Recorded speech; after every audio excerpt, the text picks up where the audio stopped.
I'm Bill Jones, and welcome to VYPE TV, a show that highlights local athletes, their schools, and their communities. The Rockwall football team finished its season with an overall record of 6-5, but they won 4 of their last 5 games, finished 3rd in District 10 4A, and made the playoffs. Coach Scott Smith led the Yellow Jackets to their best season in 3 years, and after 3 decades of coaching, he's learned that values, sports, and community make a great difference in the lives of his players. Here's this week's FCA Spotlight. I think my most important task is to serve the coaches and to serve the kids. And I tell you what, it's just, I've never worked a day in my life. And I love it here in Rockwall, Texas, and young people inspire me, and I'm getting to the age where, a lot of the coaches are young people too, and to see them grow and, through athletics, I just think the opportunity to develop relationships and grow together is an exciting thing. I'll tell you, I grew up, went to Dallas Highland Park High School, and Albert Dudley was a junior high coach back there, and Albert Dudley started FCA back in, would have been the late 60s, early 70s, and I got involved as a student at that time, and have always been involved in FCA, regardless of whether it be a coach, whether it be a student, and it's just such a great vehicle of communication and coaching players and huddle leaders, and and again, I grew up in Dallas, and hearing Coach Landry, and I always attached Coach Landry and Coach Myers with Fellowship of Christian Athletes. So again, I really don't know what football is without the Fellowship of Christian Athletes. I try every day that I work to go back and how did I respond at that age as a student, and try to get on the kids' turf. And so I think that's what the having the FCA meetings, to be able to have that relationship with young people. Coach Landry used to always say, and the longer I stay in the business, the more I realize that athletics, football in this case, is but a microcosm of life.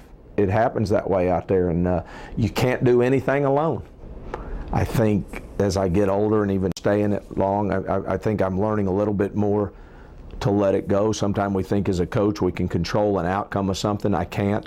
I thank God for His saving grace. But I know that through the game of football, whether it be as a coach, whether it be as a player, the camaraderie we can build, and each week reloading and going again, and that we do have a opportunity outside of sports. Sports is sports is an opportunity to develop relationships. I mean, in sports, it would be football, basketball, baseball, whatever it might be, you're going to get knocked flat on your back, and you better get up, and you're going to have great success, and you better not get fat-headed. What a great impact Scott Smith has made on the kids in Rockwall. There's still a lot more to show you this week on VYPE TV. Up next, Aledo High School's Jonathan Gray keeps piling up the awards, but will he be healthy enough to come back this year? And have you ever seen this? It's Boise State's famous blue football field. One Texas high school has done something very similar, but find out what color they chose. Our recruiting expert, David McNabb, will be here to discuss the upcoming freshman class at the University of Texas. And later, you'll meet the new record holder in Highland Park boys basketball. We'll tell you about his amazing achievement. Plus, we have basketball highlights from this past week. VYPE magazine editor Tim Polzer will be here with the details. And finally, there were marching bands in Cowtown last week. We'll tell you why. That and more as VYPE TV continues.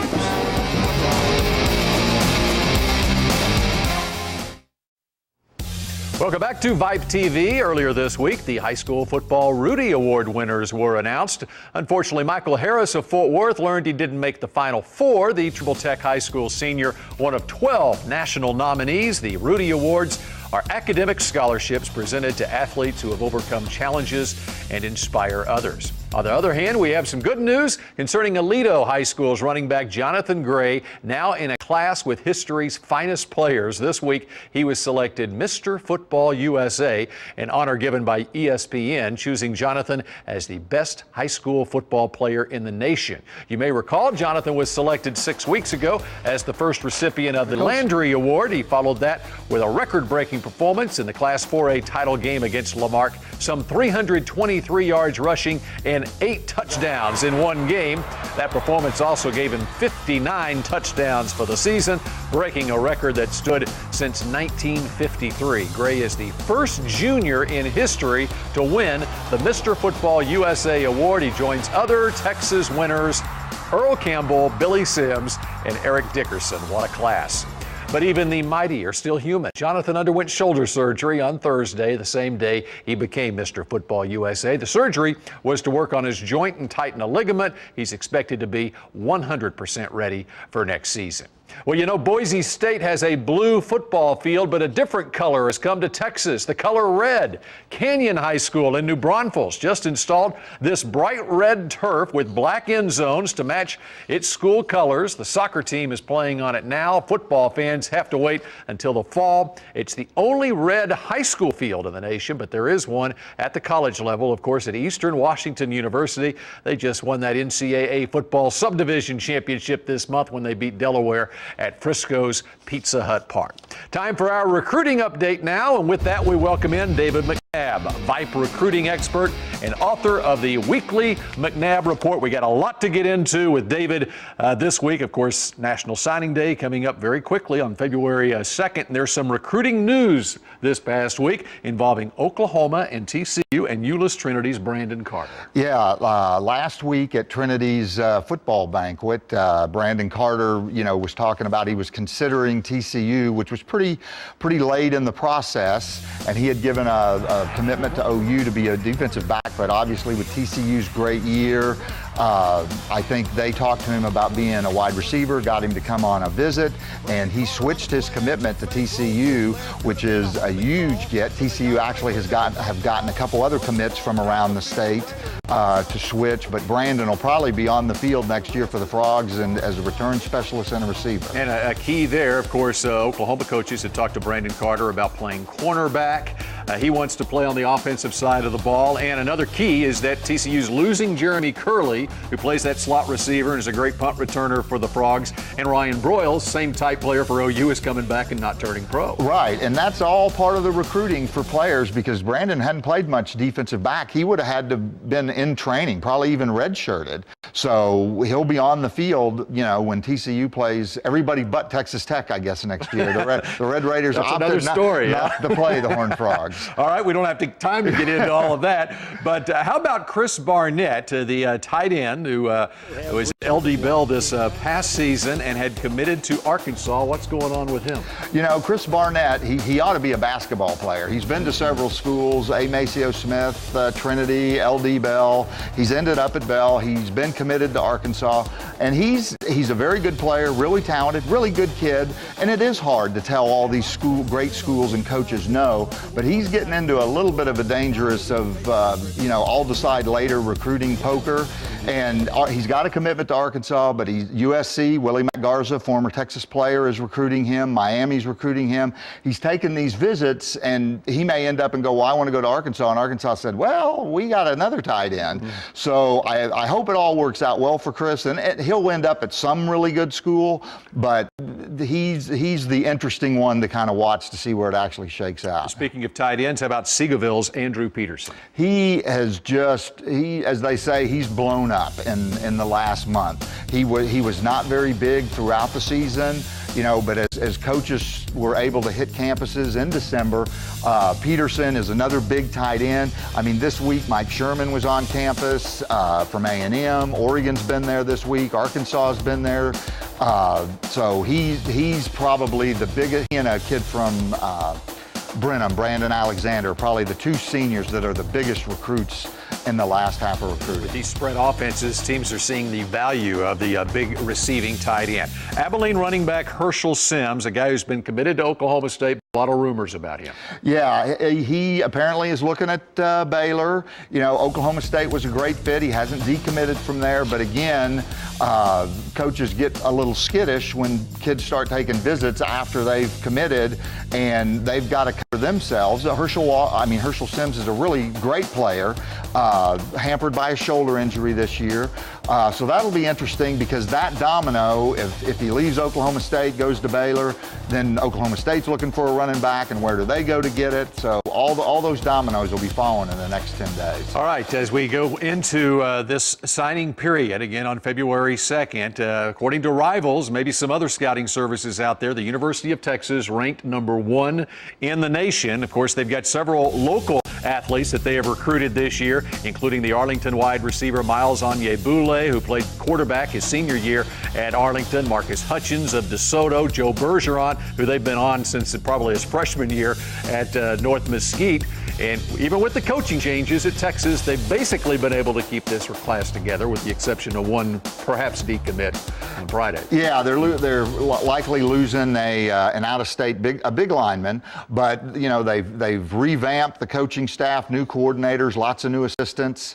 But all the Dallas kids, they were committed last February. Texas brought them in for the junior day in February.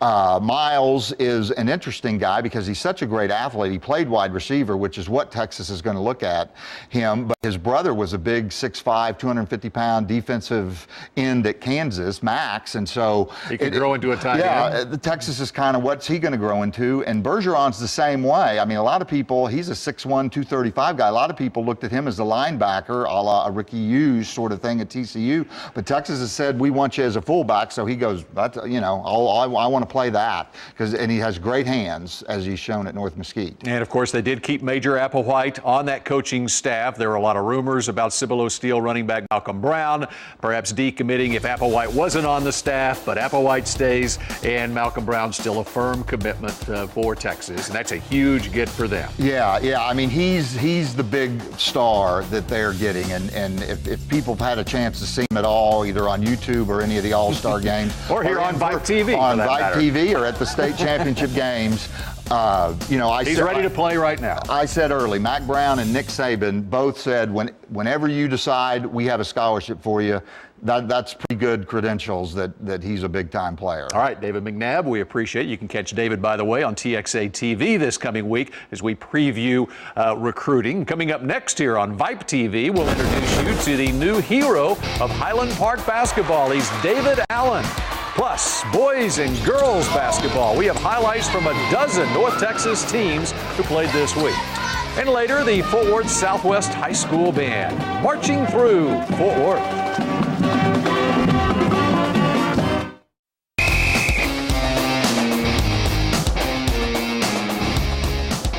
Last Friday in Highland Park, there was a basketball battle for first place in District 10 4A when the second place Scotties hosted the first place McKinney Lions.